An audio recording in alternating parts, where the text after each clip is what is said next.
Namaste. Hello, beautiful souls. Today is a bit of a catch up on my Tarot Paths series. And this is the ninth episode. And what I thought I would do today is to catch you up on where I have wandered in this series, which has proven to be down many a rabbit hole, and have had such a wonderful time doing this. And I decided to keep this a members only feature because these talks require so much focus. They require an incredible amount of patience. But because I am going back a little bit and wandering through the Tree of Life and the tarot cards, and I will be doing a reading today as well and showing you how I've been working with doing readings on the Tree of Life.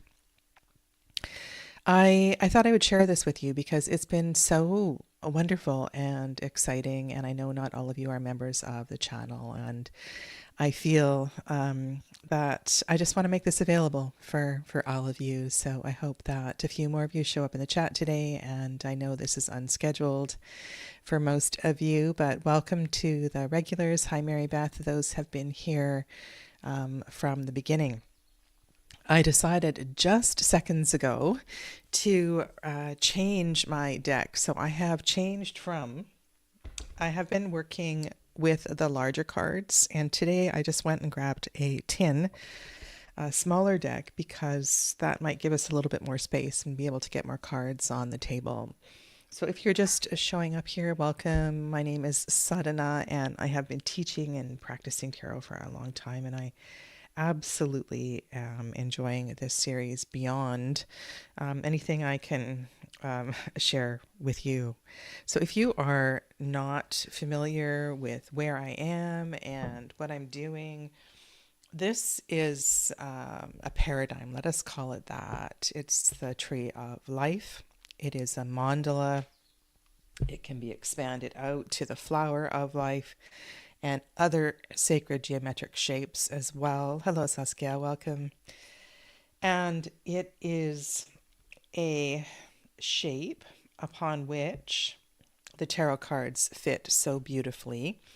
And if you are working with a Golden Dawn inspired deck, then this is an underlying layer that exists for your expansion of any readings.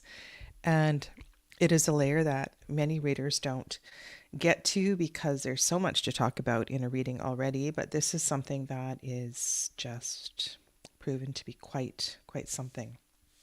So what I've done is I have sorted this deck.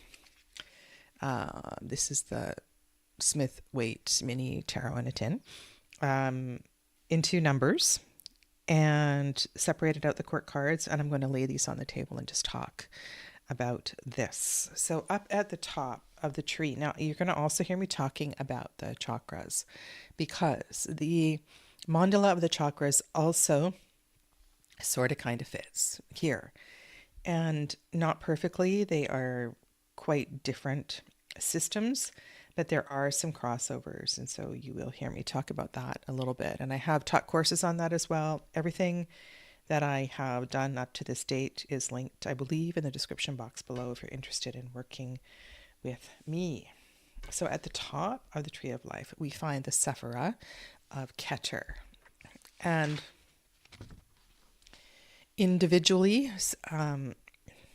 these are referred to, these dots, as sephira. And each of them is connected to a planet. We'll get to that shortly. And in plural, they're referred to as sephiro. And connecting each of them is a path. And these paths form these really interesting shapes. And they are quite something. You can see we have, this is one we haven't talked about in the class, this kite shape overhead. We have been spending quite a bit of time on this rectangle that appears in the center.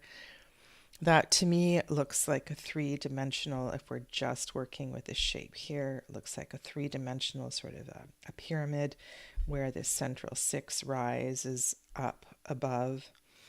And yet you can see how the more paths and the more sephira we include, the more complex the structure becomes. And I have become fascinated with the architecture of this paradigm. It is really, truly something. So the first sephira up at the top is Keter. It is the crown. It is a high frequency point of emanation, the point through which we could assign here the crown chakra, the fontanelle on the top of the head. This is a very high place of frequency. Okay. The second sephira, Hokmah, also home of the kings, and the third sephira of Binah form the supernal triangle. They create the top of this triangle, which is said to be 3, 3, 3, 3. Let's hope I can talk and do all this at the same time. Quite unattainable, like very, very high frequency. This is a place of the divine.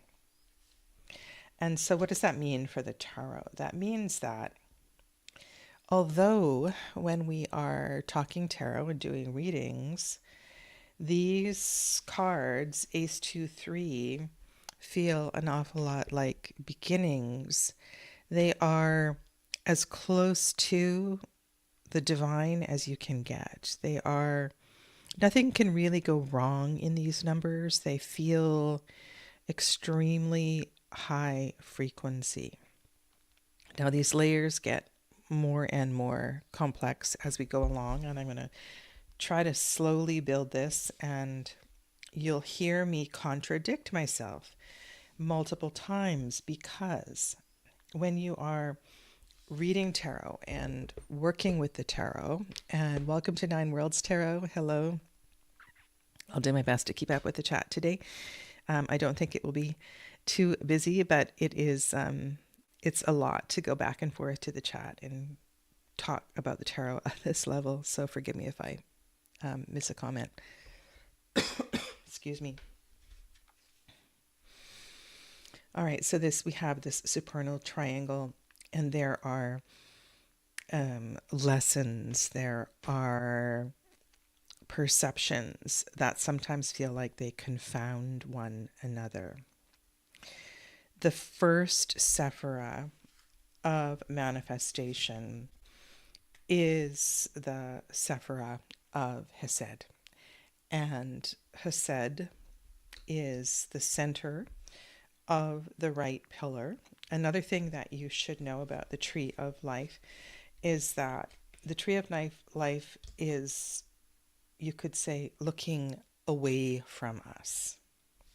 It's not looking at us, it's looking away, so that you are standing on top of the tree of life. This is your right arm, the right side of your body. This is the left side of your body.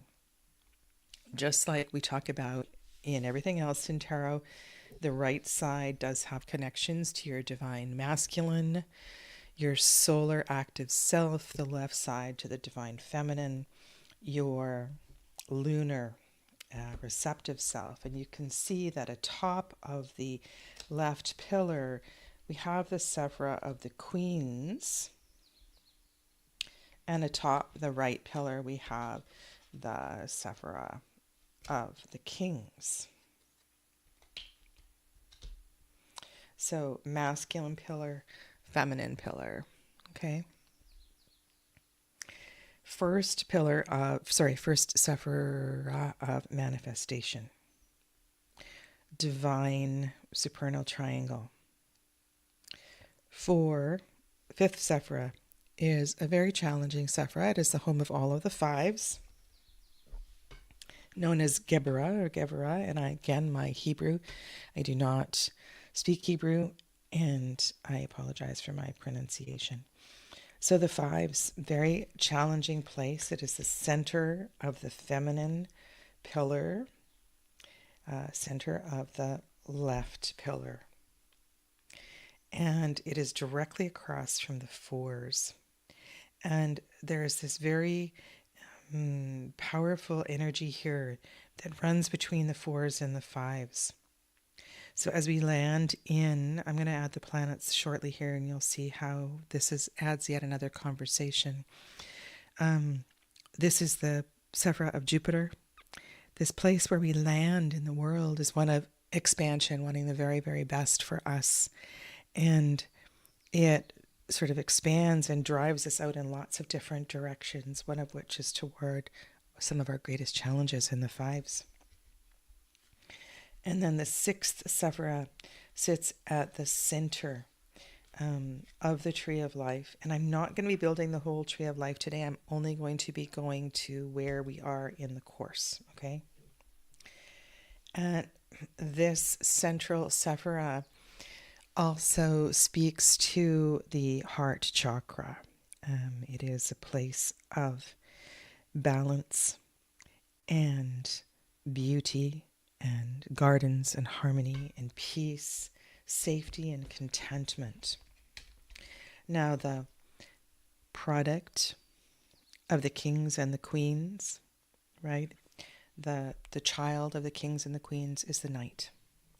And so in the sixth sephira, we also have the home of the knights. Interestingly, now everything I'm speaking of is in Golden Dawn Correspondences, and I also want to apologize for shadows. Since I moved to this room this summer, I've had a very hard time dealing with that. So the overhead camera does create shadows every time of day, and I've tried all kinds of lighting, so I need to just let that go. Fire. Golden Dawn assigns fire to the kings, masculine side, right side, and water to the queens. And this works the same pattern in chakras as well, masculine fire, feminine water, and the union of these two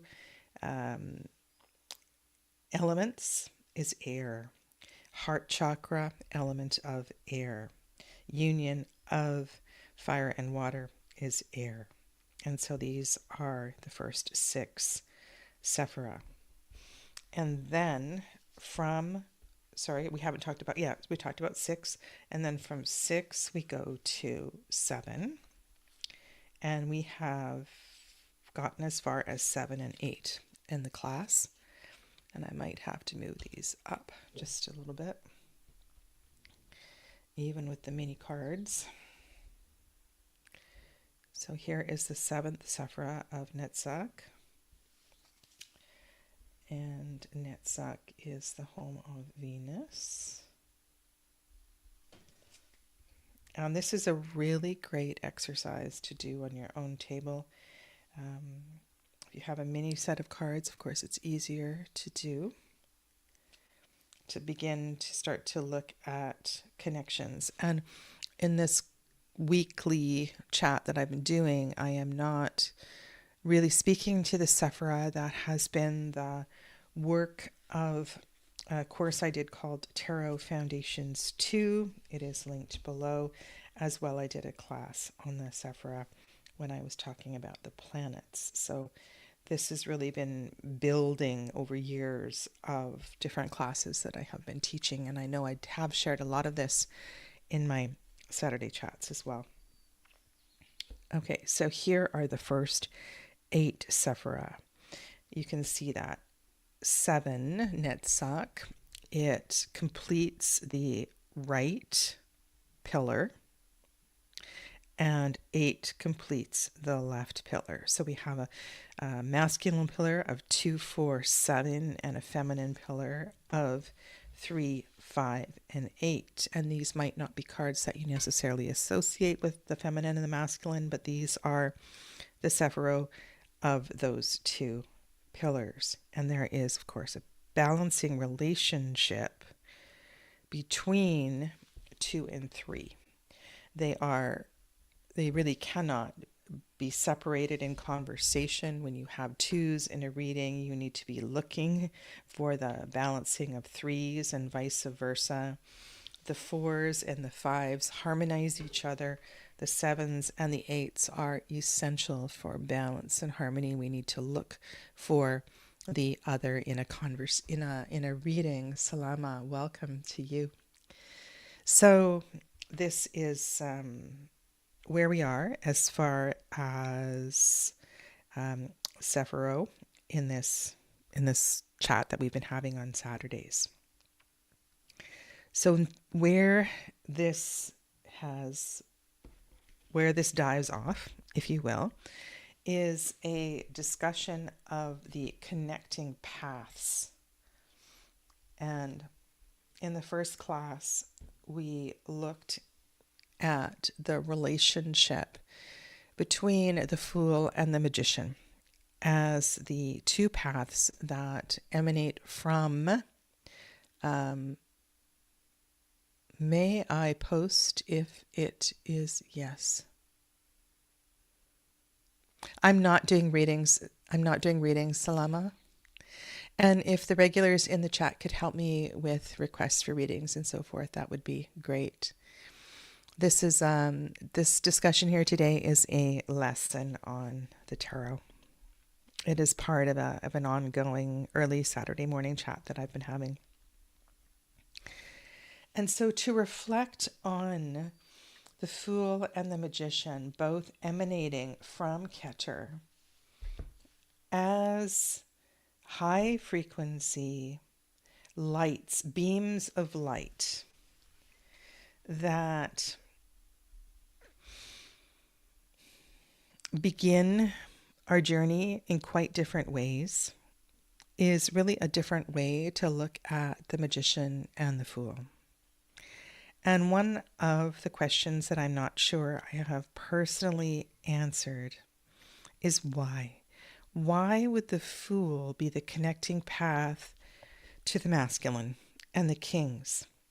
And what is it about the Magician that speaks to, and why would the Magician be the path that connects to the feminine pillar? What is it? What are the qualities of these two cards that we can learn more about by recognizing the way in which they point? Both the Fool and the Magician look towards the abyss.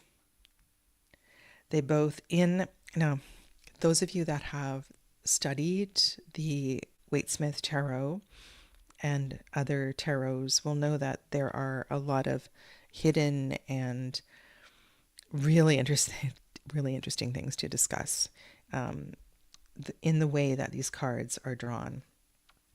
And the more that I work with this, the more you can start to make sense of some of the choices that have been made by the creator and the artist in this deck, both of whom were Golden Dawn adepts. And so the beginning of this journey, whether you take this journey through the path of the Magician or the path of the Fool, they are both pointing to the importance of the abyss, right? This place of divine consciousness, and this place goes by many names, but it is a place, a frequency that we can reach through meditation, that place in between awake and asleep, and we begin our journey with both the Magician and the Fool, reminding us how important the awareness of that is. And in the class, I keep pointing, I should really just separate this card out at the beginning of every class. Most of you know the Magician card. In the Marielle, it is a card that is definitely worth studying.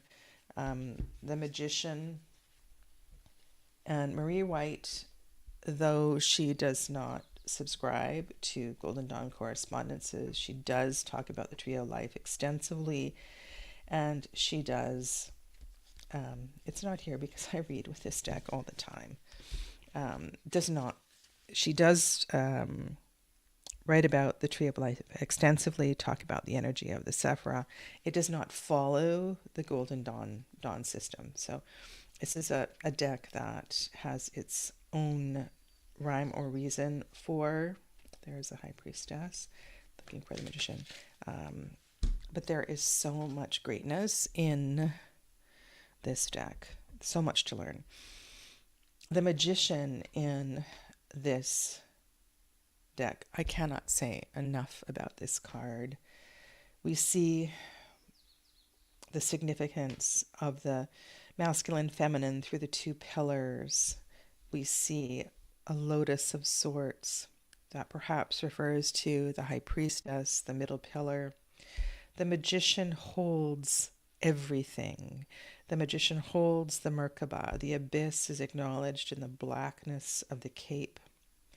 And this is just such a powerful card worth studying. I cannot, however, lay that deck on here because it's not a Golden Dawn deck, but so many great things in that deck. All right. This abyss. So the central path here is the path of the High Priestess. Now, I'm just saying this now. It is not the third path, but it is important to know that this place of the divine, this place of mystery and magic, hit mic, bash paper, is the path of the High Priestess. And if I had space to line this up more geometrically in accordance with the way the Tree of Life is drawn, you would see that this is a very long path. And there are a number of paths that cross the abyss. The High Priestess is one, the Empress, the Emperor, and the Lovers, and in a way Strength does as well too. And it's kind of interesting. You could look at these paths as, I don't know, you could call them secret passageways, you could call them suspension bridges, hanging above the abyss. Now, another piece that has become really important to this discussion is that what I think we're all feeling through these rabbit holes we've been diving down is that the three-dimensionality of the Tree of Life is becoming more and more apparent. That this is not just a picture on a flat piece of paper.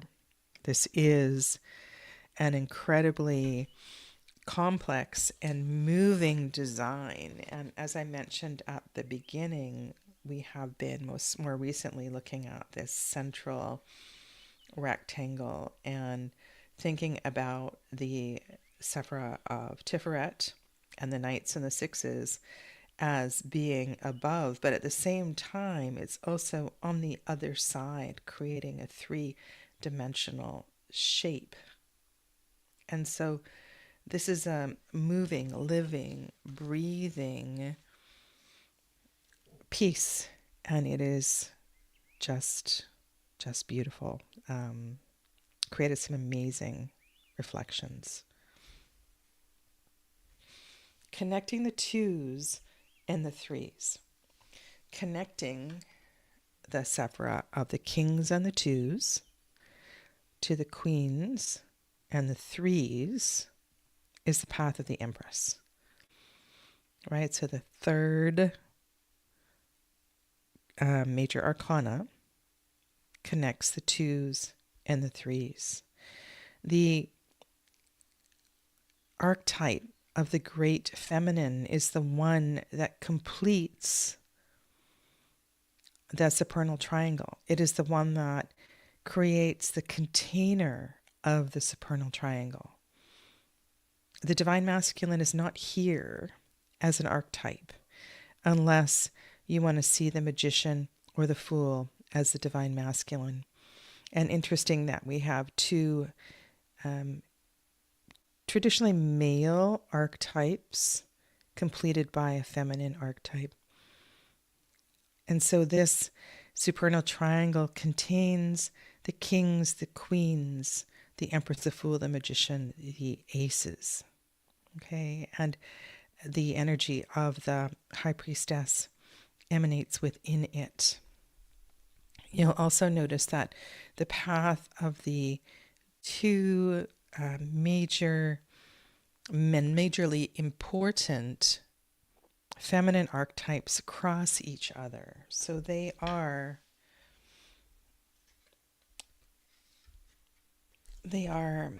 in a way they're not separable. They are very much part of one another and essential. They serve different purposes in that this central pillar, right, this divine space that we rarely find ourselves in, is the path of the high priestess, right? She is fundamental to our spirituality. She takes us to Keter. She's directly aligned with Keter and the crown chakra and the heart chakra. She is the path between the heart and insight and clarity and the divine. And the function, architecturally speaking, of the Empress is one of structure, right? She physically connects the divine, the pillar of the divine masculine and the pillar of the divine feminine. So in that way, we can see they serve different purposes. And of course, there's lots of other ways to view this. All right. Now, there's going to be a lot of cards on the table, and so I think it's really important, if you're new to this, that you take it slowly and you get out a deck. There's all kinds of decks that come in mini versions, and sit with this step by step. And if you have the time, the interest, or the energy to go back and review the first 8 videos. Okay, so where am I going to go now? I'm going to look at the connection between the 2s and the 4s. And let's do this one. Let's build the outside first, okay? So I'm going to look at this shape here.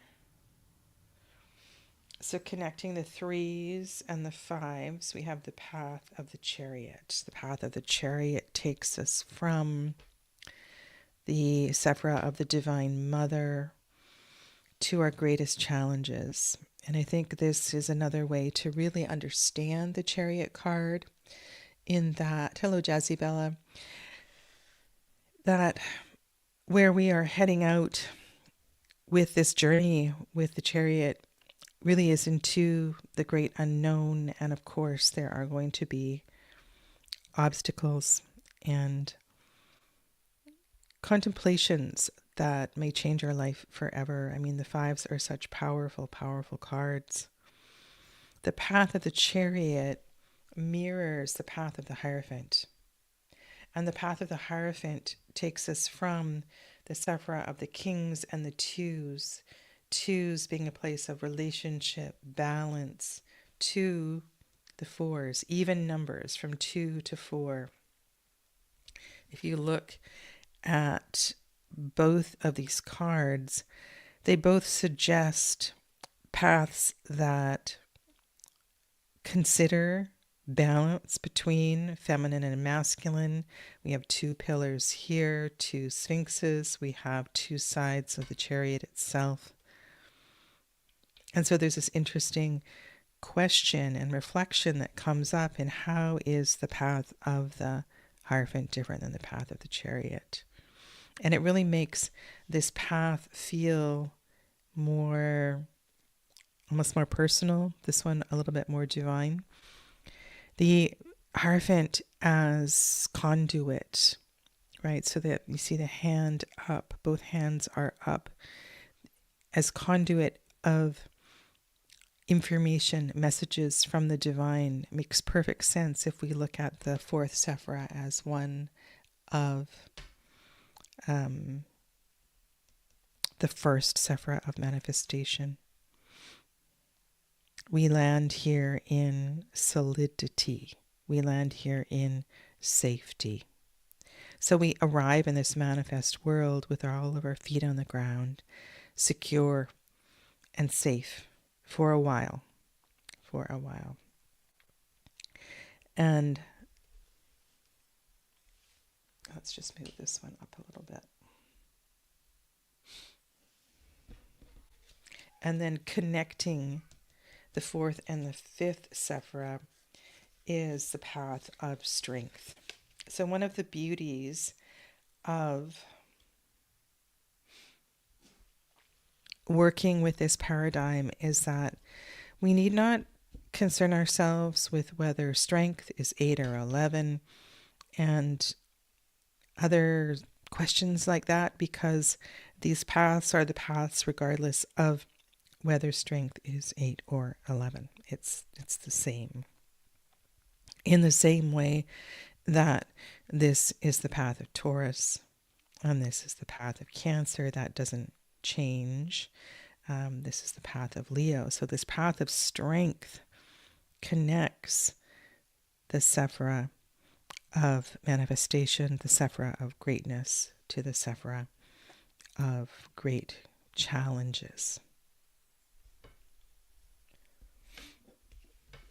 All right, I need a sip of something. Yes, a happy 4th of July to those of you that celebrate that in the States.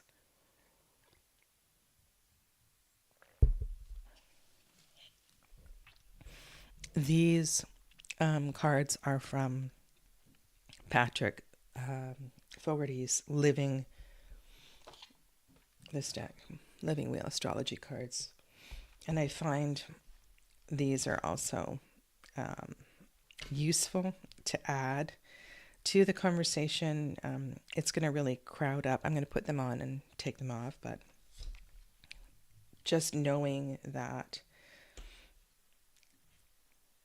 really having a good understanding of where these planets sit for a number of reasons, it's an essential layer to your understanding of this beautiful mandala here. Sun is at the center. Okay. And this path of challenge between 4 and 5, as I mentioned, Jupiter is the 4s and Mars is the 5s. And this particular group here is very masculine, and so it's very dynamic. And most of you have studied the tarot, who are watching this, have studied the tarot for a while. You know that the 4s, while they are safe and comfortable and can be very much a place of sacred space, the 4s after a while become uncomfortable, and that feeling of needing of expansion is inevitable. And we expand towards an energy that is very dynamic and hot and fiery, and is I think one of the things that makes so much sense about the 5s being connected to the sephira of Mars, to the planet of Mars, is that it helps to kind of, kick us in the butt, to get us going and not become complacent in these challenges. So knowing that Mars lies within, beneath, as a part of all of the fives is really useful. That we're not going to sit and do nothing here. And in the same way, the energy of Jupiter is encouraging us to expand. And I also love the idea of Jupiter as great guru, great teacher. This comes through Vedic astrology, but it fits so very well here in connection with the Hierophant and that guru connection, but also expansion, referring to expansion of knowledge, expansion of our life path, expansion of where we are on our journey. So these three planets are so vital to understanding what's going on here. And then above, the only other planet above here, very important one, is Saturn. So as far as this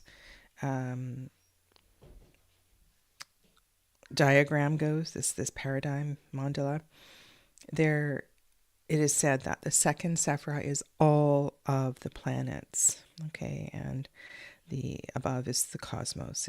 It's beyond, in the same way that the crown chakra is very much. I mean, we don't usually get there in our life. It's a very special and unattainable place.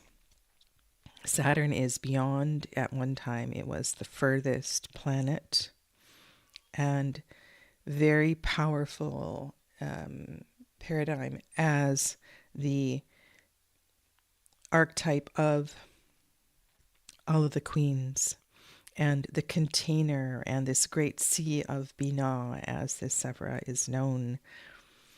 It is a place of restriction and limitations, and it's a space that holds us at the top of this pillar.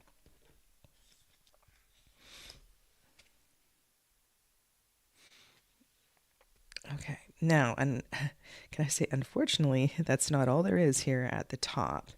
We have two other paths at the top here that connect the divine feminine, the threes, the queens, to the heart space, and a path that connects the twos and the kings to the heart space. So this triangle here is one of love. It's one of creation. It's one of dynamic energy. Right? The kings and the queens, the twos and the threes together, they create something. And what do they create? They create the heart space. They create love and peace and harmony and all that is the sixes. On one side, we have the path of the emperor, and on the other side, we have the path of the lovers. And like every other path, this teaches us so much about what the card actually means and what underlies this card. And we cannot look at them separately. We need to understand that they are part of a very important story of creation, a very important story of what it means to find and the energy that is required to find ourselves in the center, in this place of harmony. We are not off to one side or the other. We're in this very rare experience of peace.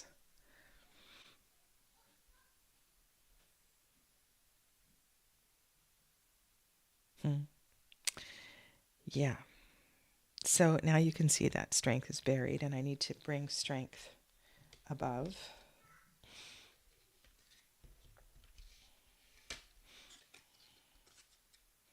And I encourage you all to go back to the first 8 episodes and just review this. a little more slowly. All right, so as I was saying at the very beginning,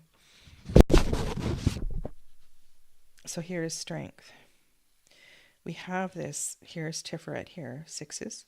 We have this rectangle here that feels really fundamental to this shape. And it helps so much, again, in understanding these cards, these challenging archetypes that lie here. So we can see that there are 4 cards that create a foundation, and then there are 4 paths that rise up, that create intersections and all kinds of things. So let's look at that. So the foundational paths, one is strength.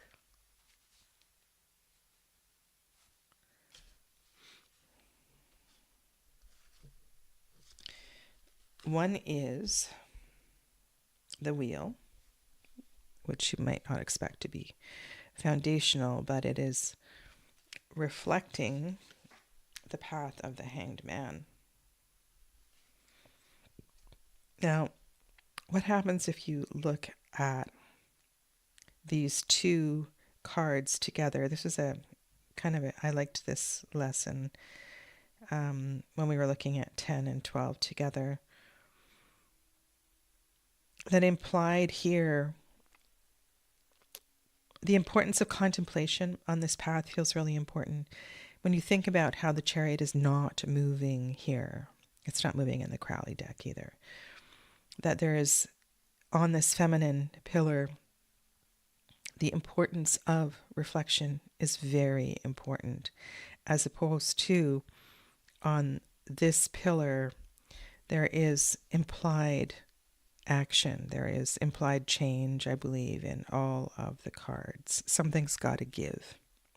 And I really enjoyed sitting with these 2 cards. Now we have strength above, and we have the tower below. We have the tower below. And I'm going to come back to this because I want to compare the qualities of strength and the tower. We haven't done this yet. This was the lesson for today, and I want to talk about that. And the path of the tower connects the 7s and the 8s. And how can the path of the tower be one of harmony? And, you know, the 7s, like the 5s, can be greatly, greatly challenging cards. And I think in the 7s, there is just too much sensory experience. We're thinking too much. We're feeling too much. We're smelling too much. We're tasting too much. They're just too sensorial. We're getting attached to the worldly experience. It's a really, really, they're really difficult cards. And in some of the Crowley inspired decks, they're just awful cards. They're so dark and they're so hard to look at. Whereas in the 8s, we certainly in the suit of Pentacles, we start to find ourselves. But the conversation between the 7s and the 8s is a really important one to have, and to understand that these 2 numbers, they work together. And in order to embrace the energy of the tower and the beauty of the tower, and the reason for the tower experience is to know the energy of Netzach and Hod. And Netzach and Hod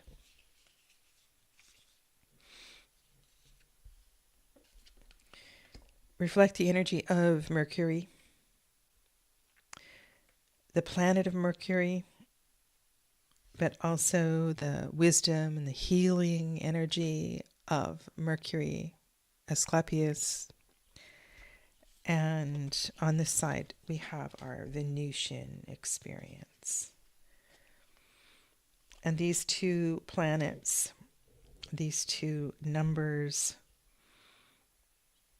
you know, it can be a very challenging place to be. So we have a rather this rectangle of strength and tower, hanged man, and wheel of fortune. It's not an easy rectangle to understand. It's very hard to see balance here. There's kind of like a tug of war. Move and stay. Be firm. Shake up a bit. And in a way, all of this reflects the energy or the pulsing of the heart, you know, the contraction and expansion, the contraction and the expansion, the contraction and the expansion. This is not static in any way. It wants to move. And then we have these paths that connect strength to the hanged man, strength to the wheel of fortune to the tower to the hanged man. And these are some rather challenging paths. And if you look at these connections, this is justice. And then this one here is death. So here's Wheel of Fortune. How do we do this?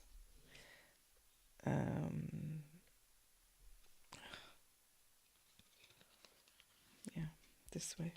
Okay. So there's this connection here. You know, I like to talk about this card as one of karma.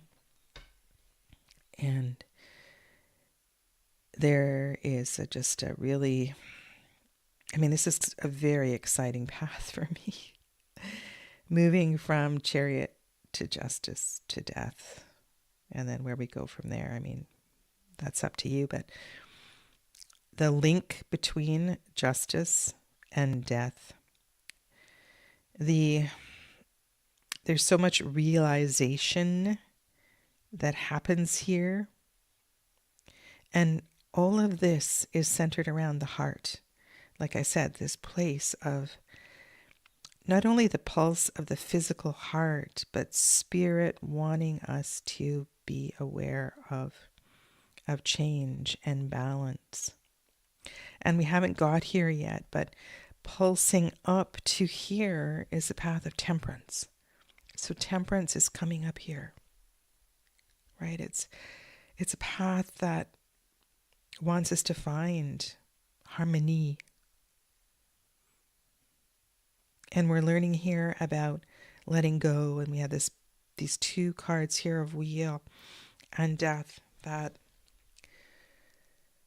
want us to get a whole lot more comfortable and find peace with change and letting go. This is the path of the hermit that beautifully connects the messages, the lessons of the Hierophant, taking us to the heart. Both karma and justice and the hermit and the wanderings in the dark alone take us to this place of peace. And the hermit connects to the path of the devil. And for me, it's so interesting that the devil, there are also all kinds of mirrors on the tree of life. And the lessons that we learn in the devil, I mean, it is aligned, same side as the lovers, so that will make sense to a lot of you. But it is a reminder that we don't leave this alone. when we leave the sephira of Netzach. We are, okay, I don't know how far I can go with this, but this connection here is very much beginning our pelvic connection, and I know that is a little further down in the sephira of the moon, which is the nines, and yet we're really starting to speak to that here. And we need to understand that there's not only direct paths in the tree of life, there are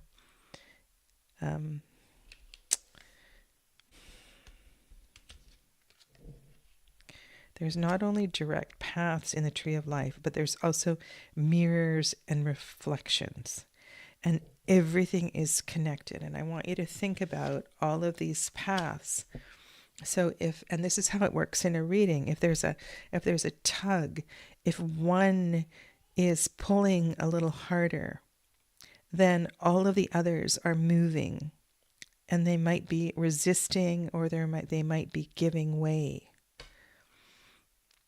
And so the relationship among all of these really is I use that exercise as a team building exercise where you throw a ball of yarn, you stand in a circle, could be a large group of people, say 9 people in a circle, and you have a ball of yarn, and one person has the ball, and has a loose end, and you throw it to somebody across the circle, and they pass it around, and you create this web, this spider web.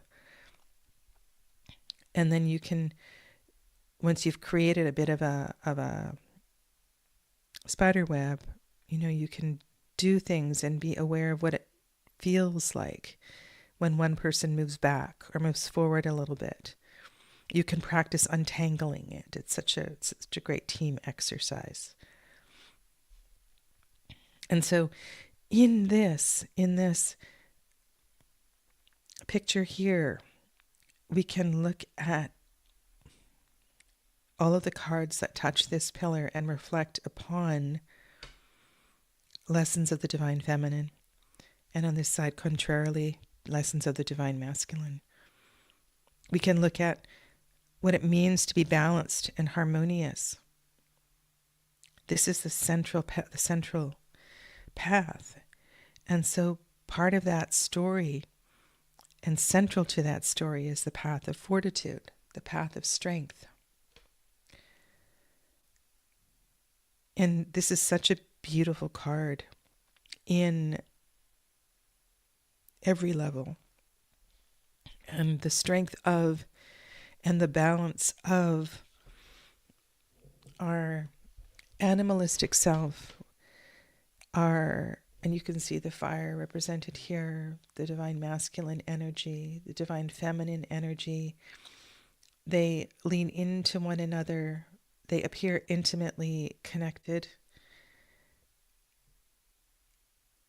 I think this is a card that is worth, also one that is very important to study and to look at its connections to the Lover's card, to understand that the qualities of strength and fortitude are what help in the processing of this journey from 4s to 5s, that without strength, we can't be balanced. Without this fortitude and internal harmony, we don't know this space. This is intimately connected to the harmonizing of karmas and our personal journeys. And it takes us to the space of the heart. And then we have this story here, this reflection of tower and strength. And I think, so in this card we also have the divine masculine, the divine feminine. So interesting that there is a blue robe or tunic beneath both of these figures, and I think that says something as well too. But that they're both letting go, they're both falling. This speaks, of course, to the crown, to Keter. This is you could say that the lightning bolt on this side reflects the divine masculine, the fire of the divine masculine. And yet, in this circumstance, we're completely letting go. And this change has been part of the way we have been feeling. It's not a surprise.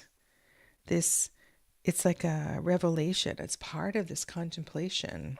That is the path of the hanged man. And so it does make sense that these four are an important part of who we are and what it means to be balanced in the heart space. 16, the tower, tells us that change is, and that perceptions, I'm thinking here of there's definitely something going on here with the path of the high priestess in this T with the tower. Now, I know the path of the high priestess culminates at 6, and this is the path here of temperance. But I don't see any of these paths sort of coming to a cold, hard end. There's certainly a reflection and lessons of the high priestess that point to what's going on here and the importance of insight. But this is a path that crosses with temperance. And in every card, of the tarot, there are lessons of and reminders of how important it is to balance the left and the right. That we can't, for very long anyway, stand on one leg. We become exhausted. The other leg begins to atrophy. And if we hang out on one leg too long, we are going to become less abled in some way. We're going to find ourselves in a lot of trouble. And so change is just a way of being, and it helps us with perspective. Another piece that is really important here is to understand that the frequency becomes denser. The frequency becomes slower. The frequency becomes harder and harder to sit with as we move from the top of the tree down the tree. It becomes more real, more in our face. The challenges seem to multiply as well. And that is because at the top of the tree, we are lighter. We are closer to spirit. At the bottom of the tree, we are getting closer to Malkut and this worldly place. And the tower reflecting strength is, I don't know, and I think maybe this is another reason why Waite's working with 8, because this idea of 8 and 16, and you can't ignore that, right? That this is a doubling of 8.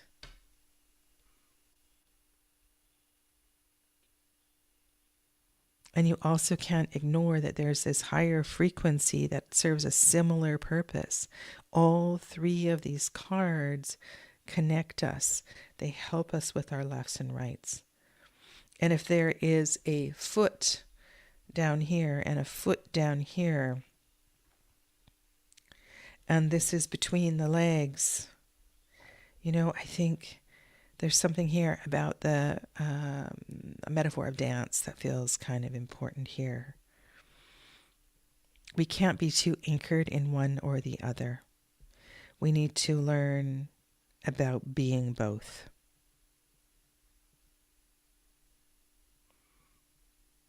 And so one of the things I have been doing is taking cards and laying them upon the tree of life to help us understand in this moment, what does this mean to me? What does this mean to me? Bye, Saskia. What does this mean? And so I have another mini deck here. I had another, here it is. It's in the light. So I have the mini Wild Unknown. I believe I put the card of Strength and the card of Tower on the thumbnail today.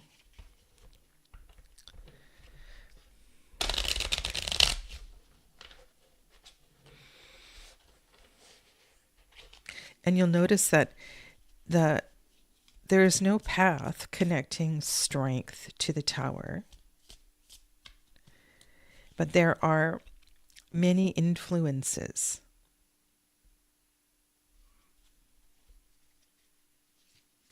And the center of all of this, I'm not going to pick this up right now, is Tiferet. It's the sun. It's the heart. It's the sixes.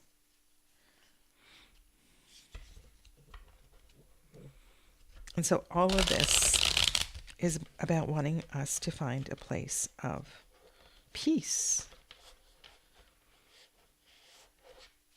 And these are qualities to be cultivated in order to find that.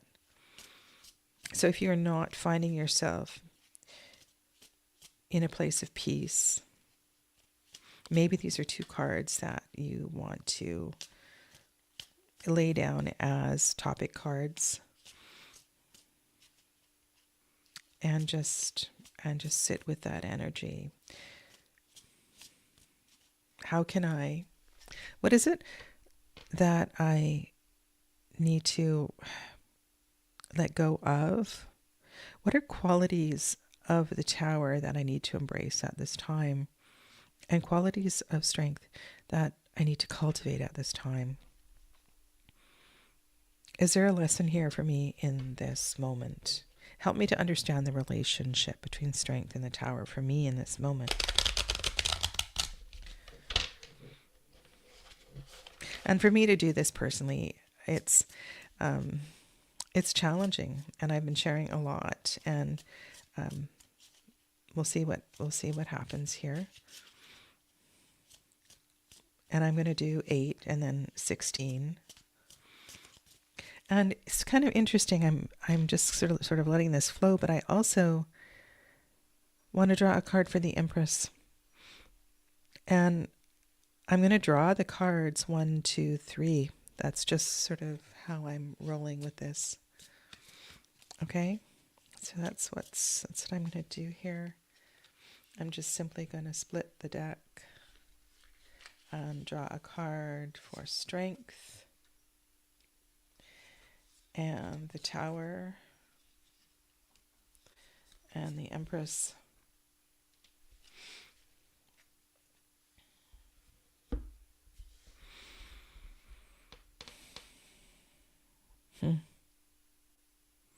So Strength, this is such an interesting card in the Wild Unknown Tarot. We have the downward facing triangle. We have the upward facing triangle, the Strength of the Mountain. This reminder that in order to create and build in this world, that we do have this relationship as below, so above. And this dynamic energy below seems to be really important here. And what I need to let go of, now this is very profound for me at this time, but perhaps some of my expectations around being the head of my very feminine household. Maybe I don't have to be the one that supports the family in every way. that maybe there is a shifting energy with my Mother of Pentacles energy. That the Mother of Pentacles is having a conversation with Venus and Mercury. And I think I'm just going to put a card here. I feel like I need to explore this a little bit more. This one makes so much sense to be here. And what the overhead reflection is, well,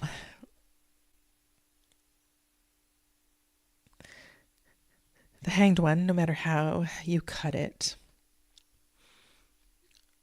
wants you to step back and see things in a different way. It also wants you to embrace your differentness. And you could also say that there's, if this is in the center, that these two cards are importantly reflecting one another. And they both look very quiet. Almost as if this building energy in the center is working on its own. It's working behind the scenes. And all I need to do is to be quiet. There's a quiet, and interesting how the Mother of Pentacles is here reflecting the Empress energy. And yet the Mother of Pentacles is falling apart, crumbling, awakening to what it really means to be the Mother of Pentacles.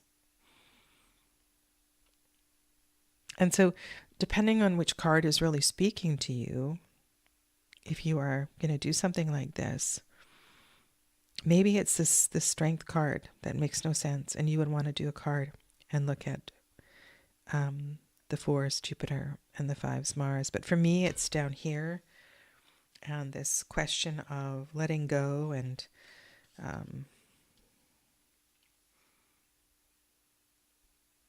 understanding this path of the Tower. So in Hod, Father of Swords is here. Wisdom and clarity. There's a great deal of strength and not a lot of feeling. A very unusual card to be on the pillar of the lunar pillar, the feminine pillar. It's a card that not only points to, but reflects the energy of Hokmah up here.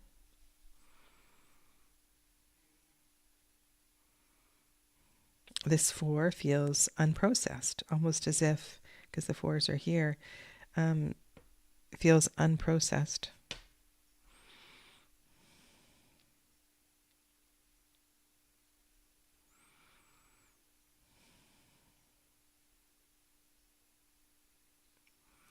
And that there is something that has been suppressed, unresolved, this is so interesting that this is showing up in a sephira where all of our feelings are very active. We wear our feelings on a sleeve, so to speak, and yet the rat is sort of parked on the 4 cups and stifling the feelings. And this is definitely a card of truth. And so perhaps what is unraveling here in the Mother of Pentacles is that she needs to share these feelings and let the rat go on. And I want to tell you something. This is kind of freaky. I mean, it was a couple of days ago. I live in a place where there's a lot of wildlife. And there is some new construction, so perhaps the rats are on the move, relocating nests and whatnot. I have a 1-year-old granddaughter that I live with, and her mother, my daughter. and another daughter. There's 4 females that live in this house. Anyway, it was early in the morning and my granddaughter was out in the backyard and I was still in bed, and she picked up a rat, dead.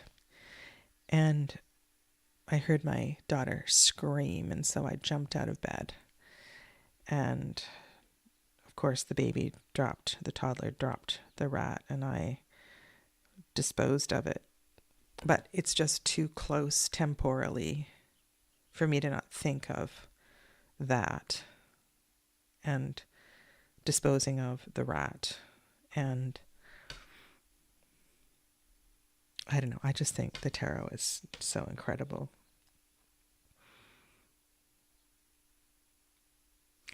And this is important.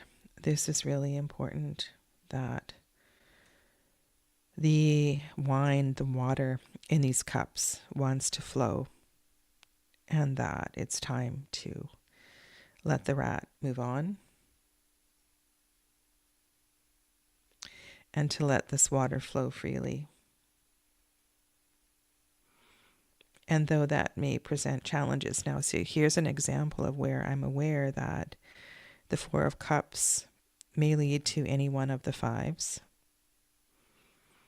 And yet it's connecting to a story of great wisdom and clarity and standing atop beliefs and so forth.